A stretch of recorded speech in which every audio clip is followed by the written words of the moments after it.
Pauwi na yung tatlo. Kaso yung iba, ito na. Yeah. Kaso yung iba, hanapin ba natin? Ayun o. Nasaan na kaya yung iba? Tignan natin din mga boss, malapit sa kalsada na naman yung mga yun. Laging nauna itong tatlong umuwi. Laging nauuna sila. Yung isa, nagpaiwan doon. Tara. Pasensya na mga boss, kaya medyo mahangin na naman ngayon. Ayun na dalawa. Si Mama Dog ang hindi ko nakikita. Kaninang umaga wala si Mama Dog. Ngayon wala na naman si Mama Dog. Ayun o.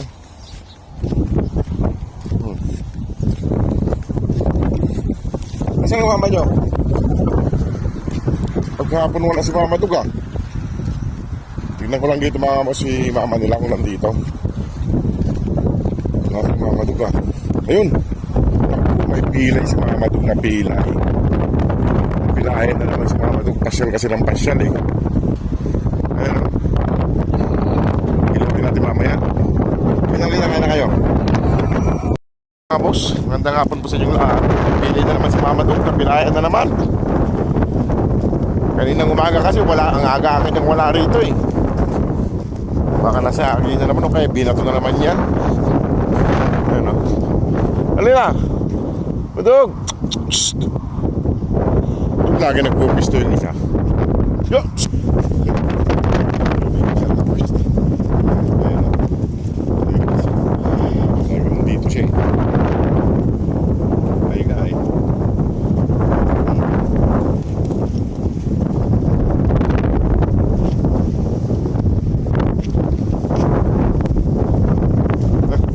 Di na.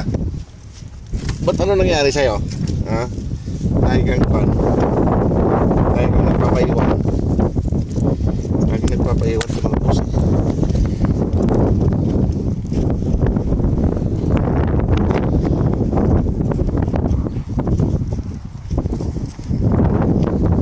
Madog!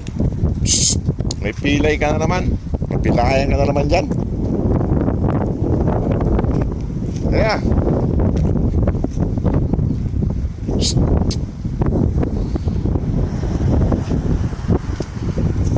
papaiwan ito mga boss eh. Papabibito eh. Hey! Pumasok na doon sa loob. Ay mga boss, natakot siya. Ewan ko kung anong nangyayari dito. Si Mama Dog may pilay. Mukhang naipit si Mama Dog mga boss, kaya lumubo yung doon sa may talampakan niya na may sugat. Huwag ka matakot. Naiiwan yung iba doon. Okay na. Kain ka na. Kasigla naman siya. Natatakot siya eh. Baka may nanakit sa kanya eh. Mga pasyal kasi ng pasyal eh. Kaya yung isa, si Mama Dog nandun nagpaiwan. Yan o, yung babae mga boss na malaking babae. Natatakot siyang sumama. Naiilang na siya sa tao. Anong nangyari dito? Wala naman siyang wala naman siyang sugat, wala naman siyang pilay. Ganon din kaninang umaga, nandun lang din. Parang nagtatago siya. Halina, kumain na. Kain na sila. Kaya mga boss, kain na sila. Si Mama Dog nagpaiwan doon no, sa may tabi ng kalsada. May pilay siya, may sugat yung talampakan niya. Lumubo.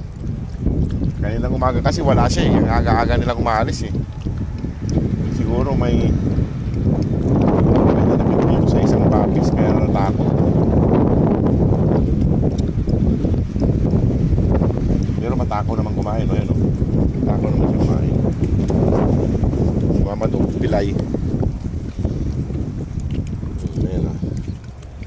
Ako naman siya kumain. Itong babae. Siya ang tukin yan eh. Siya ang tukin yan mga boss. Natatakot.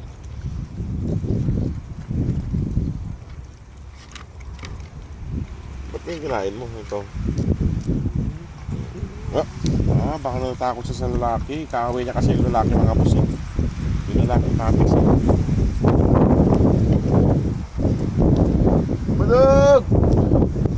Kaya pa lumapit ni Mama Dog mga boss para mahilot sana yung pilay niya.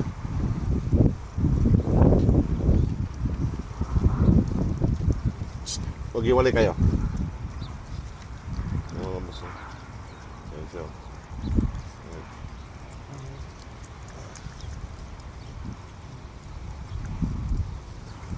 Baka natatakot sa kapatid niya. Kaya ayaw sumama.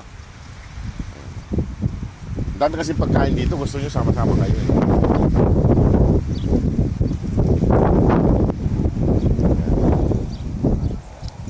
Ayan mga boss. Sige po mga boss. Alis na eh. Pinuto ko na si Mama Dog. Sige po, maraming salamat po sa inyong lahat. Sana po ay masuportahan pa po natin sila sa pag-uwi nila ng Pilipinas para tuloy na po natin sila may alis dito. Kasi kawawa eh. Yung natakot na yung isang papis. Hindi na lumalapit. Kaso matakaw. O sige po mga boss, maraming salamat. God bless po.